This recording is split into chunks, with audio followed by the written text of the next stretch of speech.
రాష్ట్రంలో వచ్చే 4 రోజులు తేలికపాటి నుంచి ఒక మోస్తరు వర్షాలు కురిసే అవకాశం ఉన్నట్లు హైదరాబాద్ వాతావరణ కేంద్రం అధికారులు వెల్లడించారు. ఈ మేరకు పలు జిల్లాలకు ఎల్లో అలర్ట్ ని జారీ చేశారు.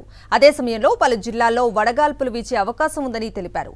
ఖమ్మం, సూర్యాపేట జిల్లాల్లో ఎండ తీవ్రత ఎక్కువగా ఉండటంతో పాటు వడగాల్పులు వీస్తాయని పేర్కొన్నారు. ఈ 2 జిల్లాలకు ఆరెంజ్ అలర్ట్ జారీ చేశారు.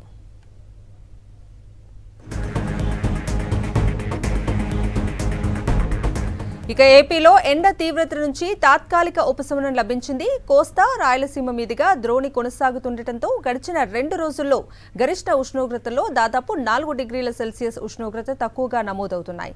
ఇక రాయలసీమ జిల్లాలో గరిష్ట ఉష్ణోగ్రతలు అనంతపురంలో 40.3, నంద్యాలలో 40 డిగ్రీలు నమోదవగా విశాఖలో 35.4 డిగ్రీల అత్యల్ప ఉష్ణోగ్రతలు నమోదయ్యాయి.